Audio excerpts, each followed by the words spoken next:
कभी शांत रहने वाली काठमांडू की घाटियां इन दिनों बारूद और आंसू गैस से भरी हुई है। नेपाल जहां पहाड़ों की बर्फ पिघलकर नदियों में बहती है, वहां आज गुस्से की आग बह रही है। सवाल उठता है कि इस आंदोलन का गुब्बारा अचानक कैसे फूटा और इसके पीछे कौन है।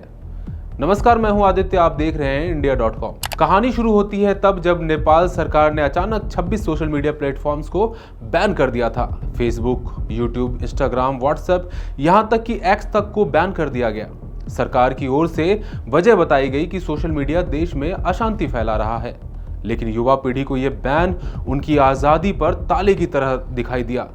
और फिर यहीं से सड़कों पर उतरे नेपाल के जेनजी। हजारों की संख्या में लड़कियां और लड़के सरकार के खिलाफ खड़े हो गए, लेकिन इस भीड़ की अगुवाई कर रहा था एक खास संगठन जिसका नाम है हामी नेपाल। हामी नेपाल यानी वी आर द नेपाल, यानी हम नेपाल के लोग। शुरुआत में यह संगठन राहत और सामाजिक कार्यों से जुड़ा हुआ था, लेकिन इस संगठन ने इस आंदोलन में बड़ा हिस्सा और बड़ा रोल निभाया। इस संगठन ने गुस्से की लहर को संगठित किया। इनके जरिए युवाओं को फेसबुक बैन का विरोध, भ्रष्टाचार और सत्ता के दुरुपयोग के खिलाफ अपना नारा बुलंद किया। जब नाराजगी उबलकर सड़कों पर आई तो शांति हिंसा में तब्दील हो गई। काठमांडू से लेकर पोखरा तक आगजनी, तोड़फोड़ और पुलिस की गोलियां। नतीजा 21 से ज्यादा मौतें और 350 से ज्यादा घायल लोग। नेपाल की सड़कों पर शुरू हुआ ये खून खराबा अभी भी जारी है। नेपाल की सरकार ने इस आंदोलन को बगावत करार दिया है। वहीं विपक्ष ने कहा है कि ये आम जनता का गुस्सा है। वहीं पीएम केपी शर्मा ओली की ओर से भी प्रदर्शनकारियों पर गोली चलाने की बात कही गई थी। इस बीच कई सवाल हवा में तैरने लगे कि क्या ये सब महज सोशल मीडिया बैन का गुस्सा था, या फिर सालों से पनप रहे भ्रष्टाचार, बेरोजगारी और लोकतंत्र की खोखली होती जरें इसकी असली वजह थी। अब दबाव बढ़ा तो सरकार को झुकना पड़ा और बैन हटाना पड़ा। साथ ही देश के गृह मंत्री ने इस्तीफा दे दिया।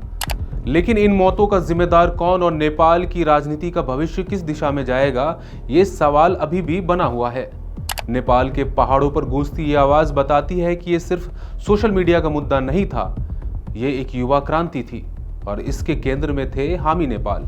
जानकारों का कहना है कि असली ताकत किसी नेता या सत्ता में नहीं, बल्कि उस भीड़ की होती है जो चुप रहना छोड़ देता है। हामी नेपाल की अगर बात करें तो ये एक गैर लाभकारी संगठन यानी एनजीओ है, जो मानवीय सहायता और डिजास्टर रिस्पांस जैसे कार्यों से जुड़ा हुआ है। इसे 2015 में रजिस्टर कराया गया था। एनजीओ से जुड़े सदस्य अक्सर बाढ़ और भूकंप के बाद बचाव, भोजन वितरण और जल आपूर्ति बहाली जैसे राहत कार्य करते हैं।